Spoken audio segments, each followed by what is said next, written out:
irmãos, hoje nós iremos falar sobre os passos de fé, baseado inicialmente no segundo livro dos Reis. Os irmãos podem abrir, segundo livro dos Reis, capítulo 5.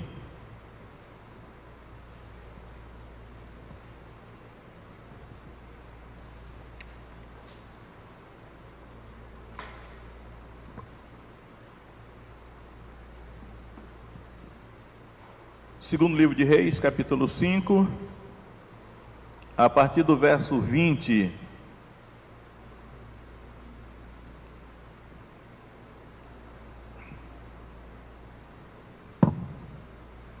Que diz o seguinte: Então Geazi, moço de Eliseu, homem de Deus, disse: Eis que meu senhor impediu a este Ciro Naamã, não recebendo da sua mão alguma coisa do que trazia.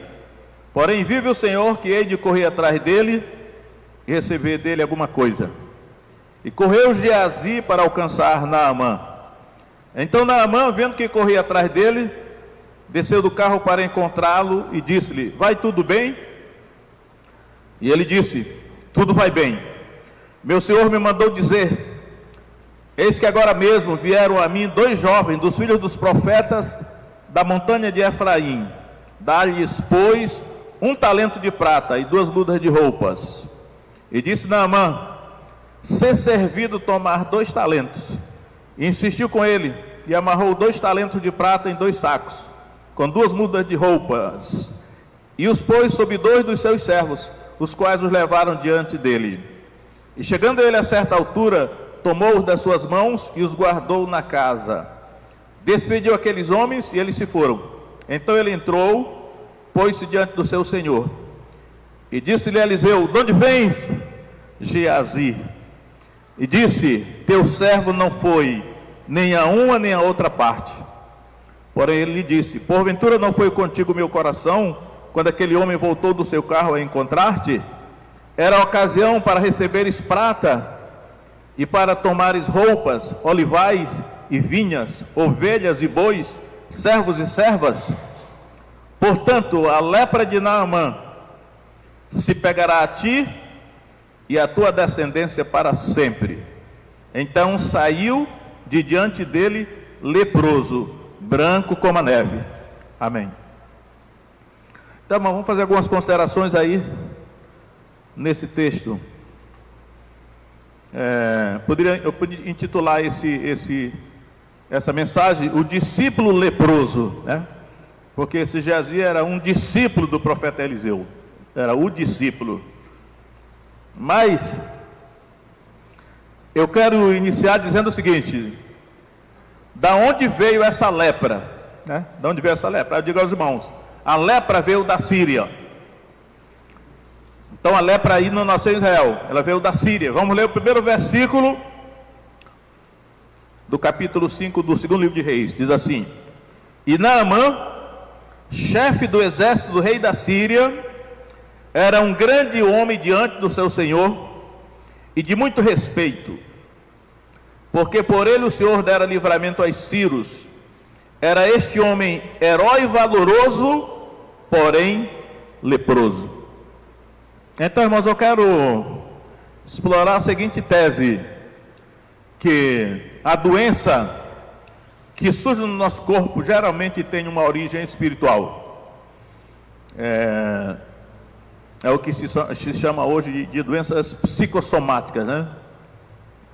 Então, Naamã, o general do exército sírio, ele era um grande homem. E ele era leproso. Agora, qual foi a origem da lepra de Naamã? Eu já digo para os irmãos, adiantando, era o orgulho. O orgulho que havia dentro de Naamã somatizou no corpo dele e transformou-se na lepra. Porque o orgulho de Naamã ninguém pode ver, né? Ninguém podia ver. Está dentro, é o homem interior, né? Está no coração, no espírito. Mas a lepra todo mundo podia ver, a não ser que ele encobrisse pela armadura de general que ele usava. E aí eu quero dizer aos irmãos que não é diferente de qualquer um de nós aqui, né? O orgulho continua sendo herança da sua capacidade administrativa, da sua personalidade, da sua inteligência, da sua coragem. Deus o usou para dar livramento aos sírios, né? Porque na verdade é Deus que dá. A nossa capacidade natural é Deus que dá, nós usamos para o bem ou para o mal, né?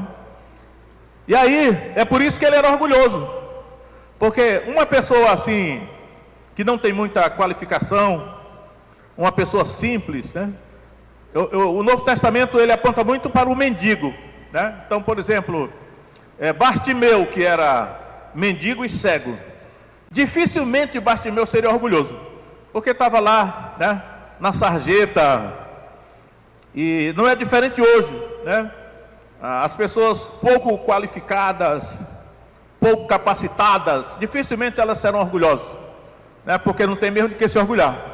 Mas as pessoas que correm o maior perigo de serem orgulhosas são as pessoas mais capacitadas, né? Geralmente na beleza, na inteligência, no carisma, na personalidade, no temperamento. Essas são as pessoas que têm maior condição, maior possibilidade de desenvolver dentro delas o orgulho. Era o caso de Naamã. Então, é interessante que esse texto aí diz que ele era herói valoroso. A palavra herói, já falei para os irmãos, é a palavra gibor no hebraico. Isso significa herói mesmo, aqui está traduzido correto. A tradução de gibor é herói.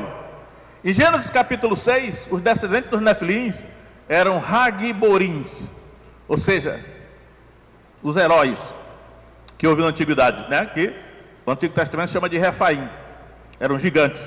E eles eram os homens de fama da antiguidade, Hércules, Macista, esses caras aí, eles eram esses heróis aqui. E o Naamã era um gibor, um herói, né? Ele era um grande homem da sua nação, por isso que ele era o general, o comandante do exército da Síria. Mas tinha lepra no corpo dele. Isso era humilhante para ele, né? E às vezes a gente olha assim, que quando Deus coloca a lepra no corpo de Naamã, já é um ato de misericórdia da parte de Deus, porque enquanto que o orgulho ele pode esconder, mas a lepra todo mundo vê. Então a lepra é o caminho para curar o verdadeiro problema que está dentro dele, que era o orgulho. E aí eu vou saltar essa parte aí, como foi que o profeta Eliseu curou Naamã da sua lepra.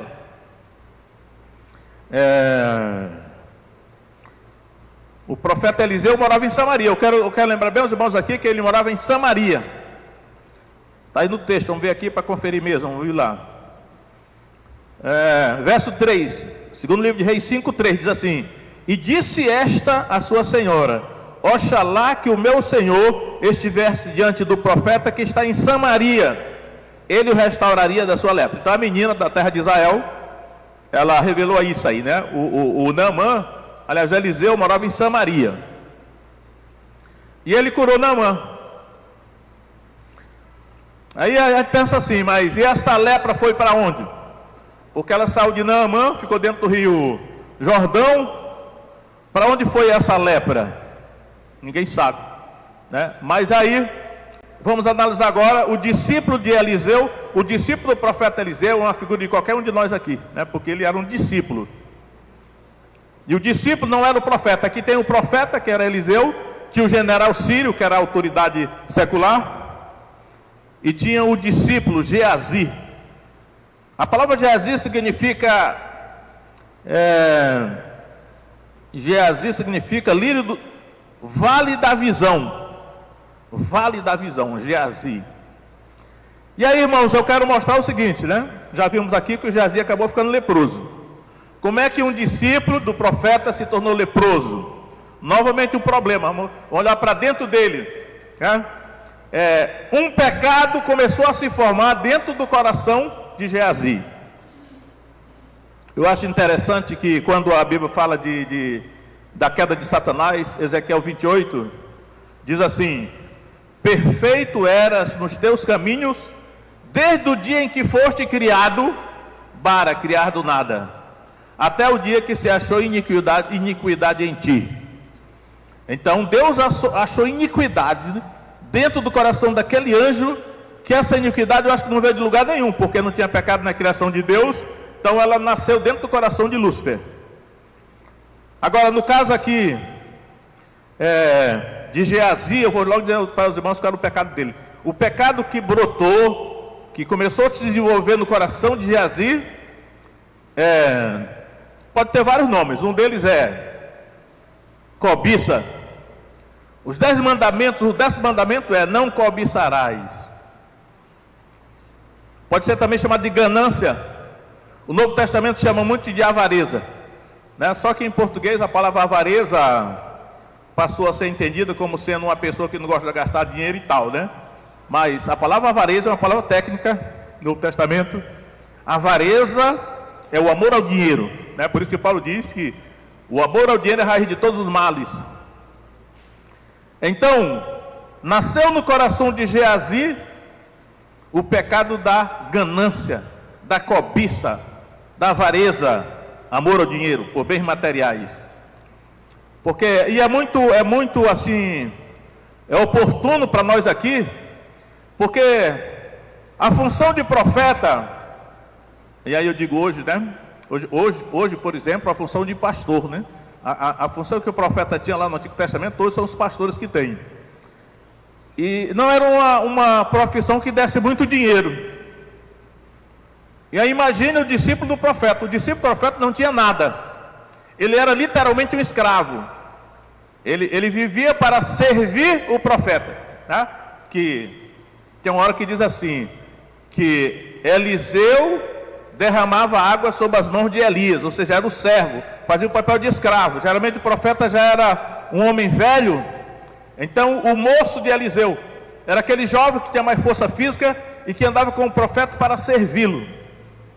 Papel de escravo, não tinha nada. Hoje os crentes podem, até nós aqui como crentes, nós podemos estar numa situação semelhante. Muito crente pode estar numa situação assim, né?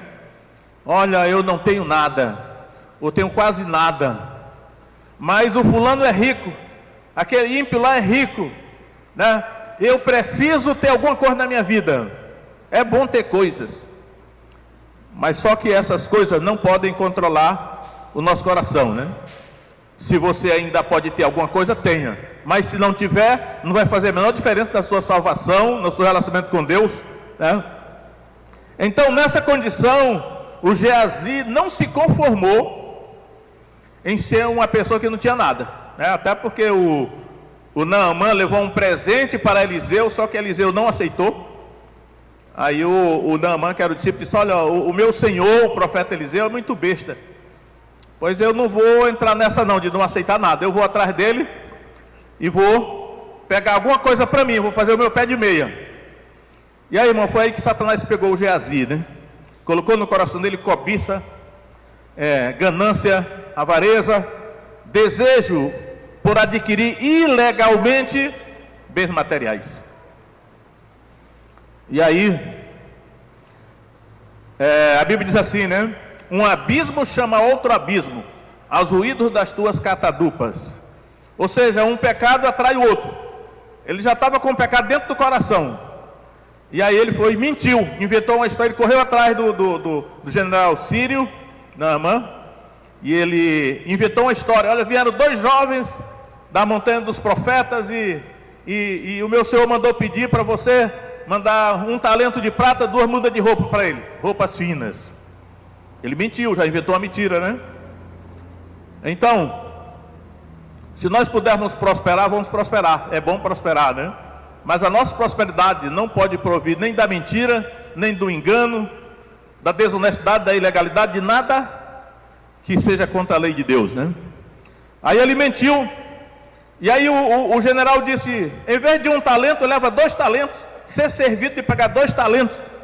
Aí tudo bem, aí ele pegou, botou 2 talentos em cima de 2 jovens, talentos de prata, e aí 2 mudas de roupa fina, e foram levando até a casa do profeta Eliseu. Aí chegou lá, o Geazi escondeu lá no lugar aquele material, e ele achou que o profeta não sabia de nada, e depois ele compareceu lá diante do profeta.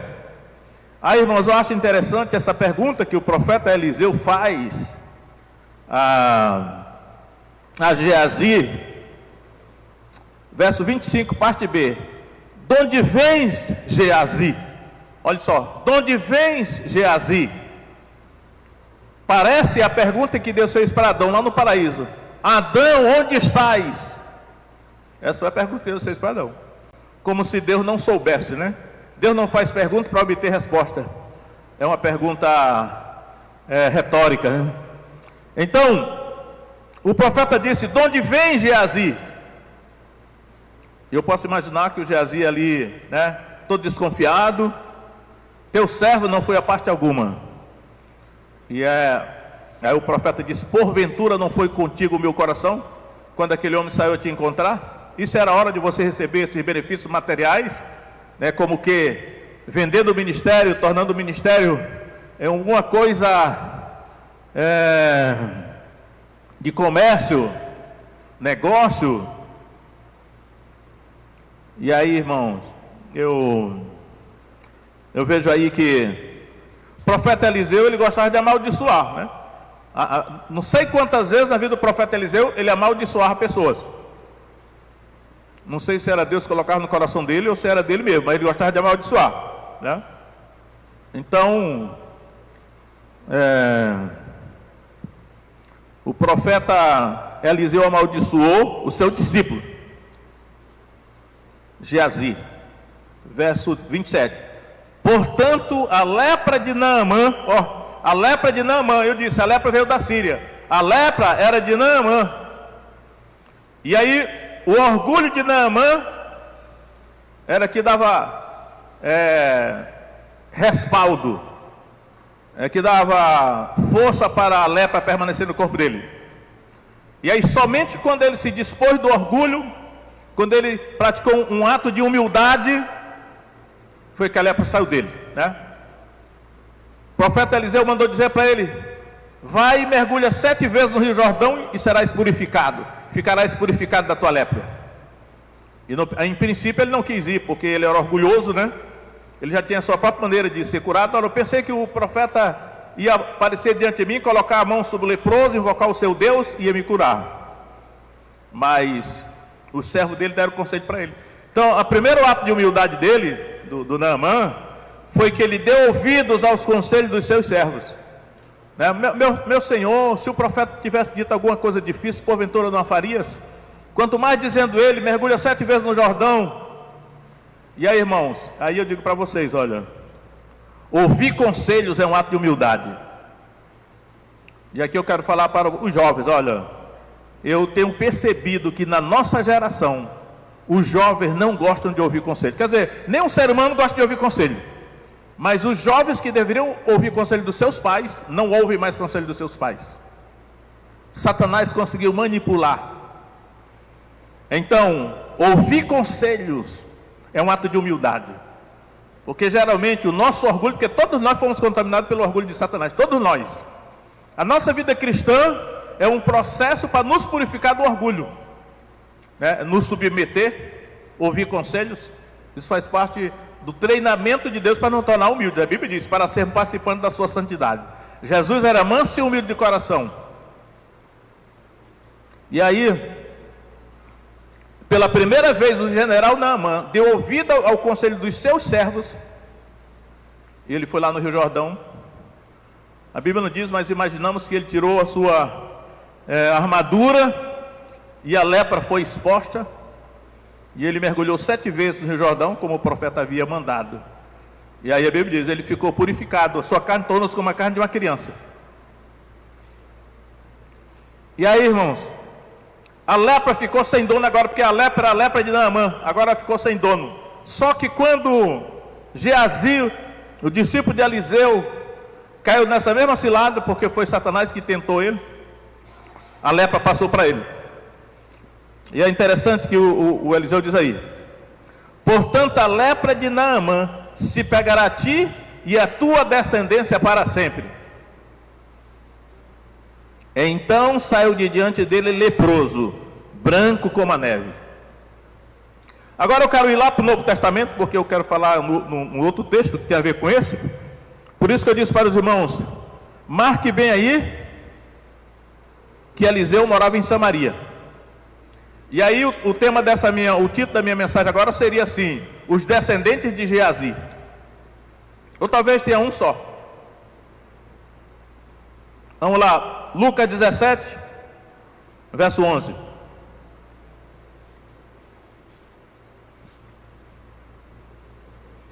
A cura dos 10 leprosos. Lucas 17, 11. E aconteceu que, indo ele, Jesus, a Jerusalém, passou pelo meio de Samaria, olha aí, Samaria, e da Galileia. E entrando numa certa aldeia, saíram ao encontro 10 homens leprosos, os quais pararam de longe. Os descendentes de Geazi. Eu estou entendendo aqui, irmãos, embora forçando um pouco a interpretação, que esses 10 leprosos, poderia ser que esses 10 leprosos sejam os descendentes de Geazi, porque era em Samaria, esse mesmo local aqui, onde esses 10 homens leprosos estavam. Levantaram a voz dizendo: Jesus, mestre, tem misericórdia de nós. Aqui já agora oferecer uma solução para nós aqui, né? Seja qual for o problema que nós estamos enfrentando, porque no caso de Naamã foi a lepra, ele foi curado, Geazi ficou com a lepra, agora os descendentes de Geazi estão com a lepra, mas eles clamaram a Jesus, olha, pediram a Jesus, né? Eles disseram: Jesus, mestre, tem misericórdia de nós.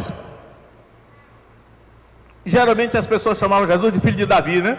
Filho de Davi, Bartimeu falou isso. Esse aqui não disseram, disseram Jesus, mestre. Aí eu vou dizer para você aqui, irmão, quando você tiver algum problema, alguma dificuldade, clame a Jesus.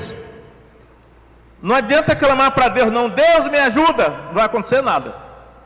Porque a palavra Deus não é nome próprio, eu digo sempre e repito para os irmãos. O nome da aliança que deve ser invocado é o nome Jesus. Não é nem Cristo, porque Cristo é um adjetivo. É o nome próprio do Messias, é Jesus. Então, Jesus, mestre, tem misericórdia de nós.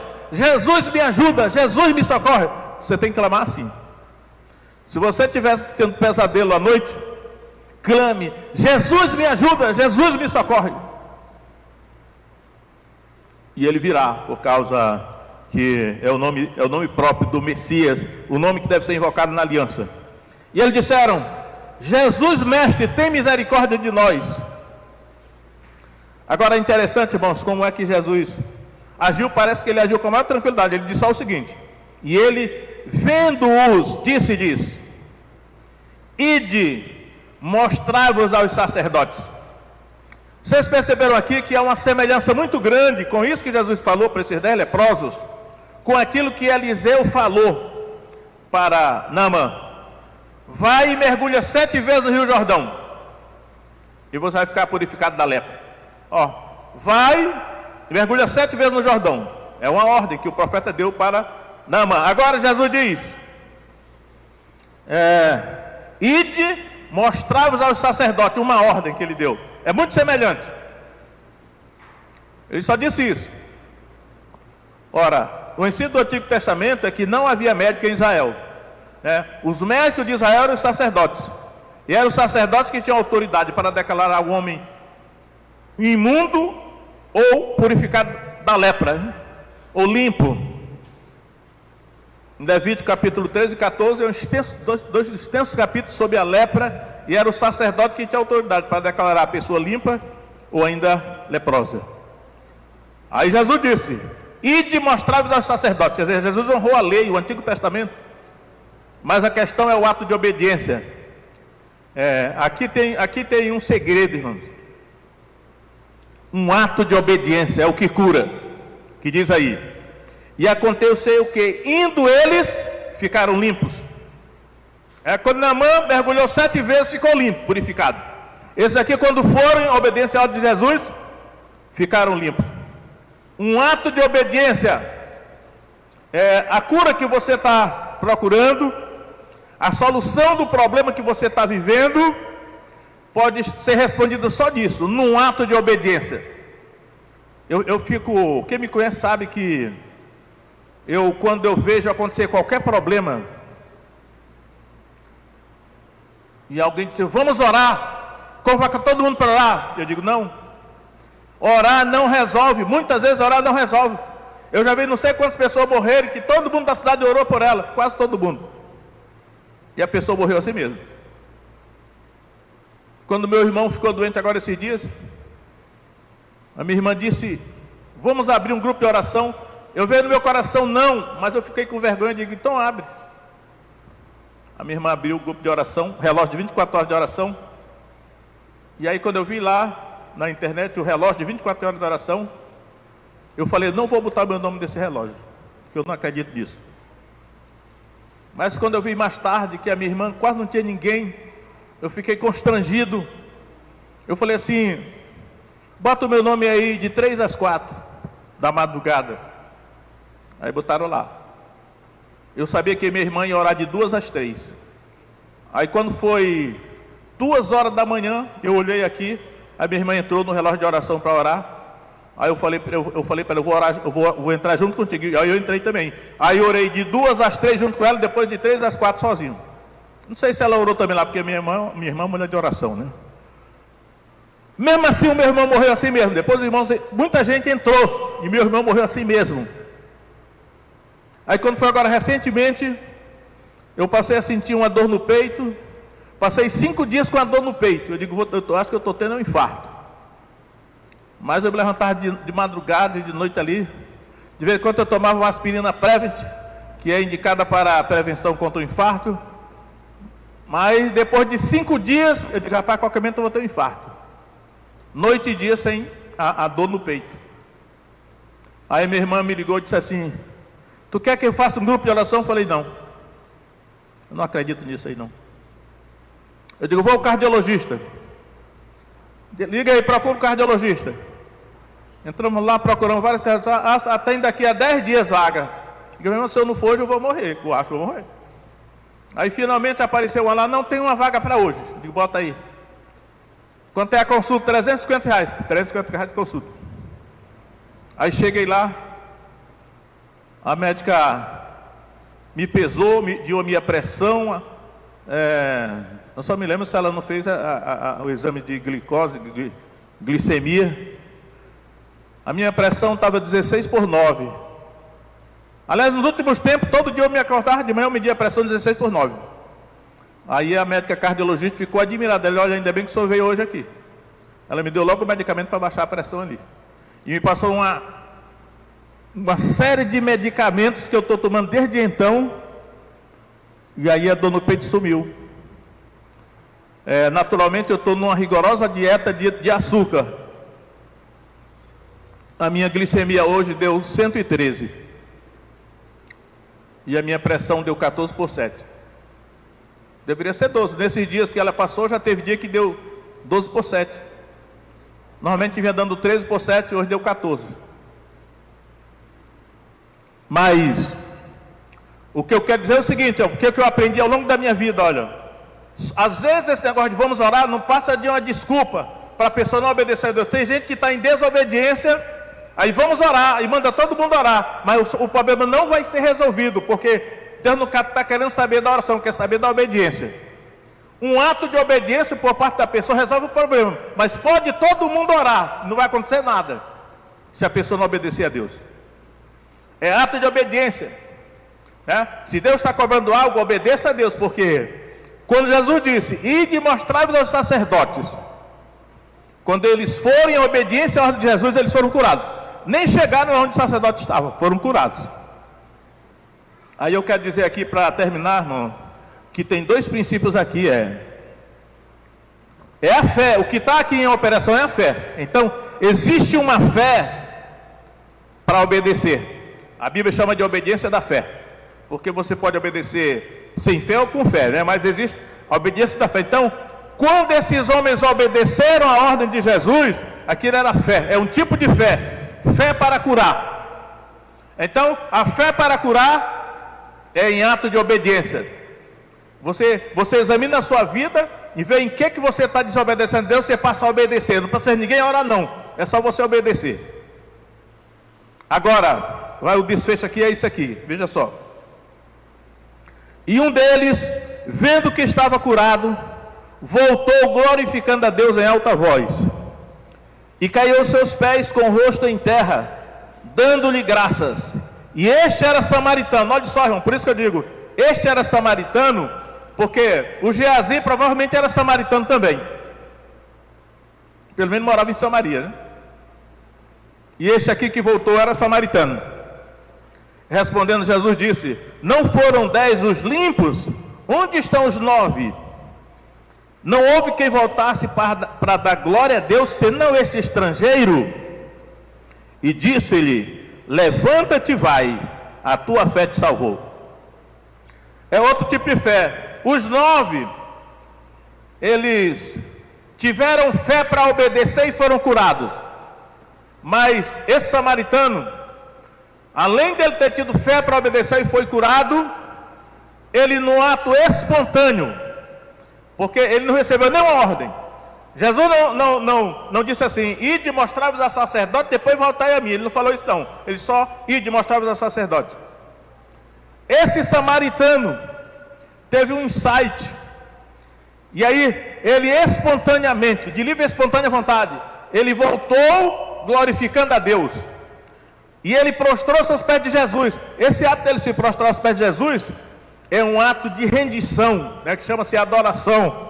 Ele voltou para dizer assim: olha, agora eu sou teu servo, sou teu escravo, é só o Senhor dar ordem que eu estou disposto a fazer tudo que você mandar.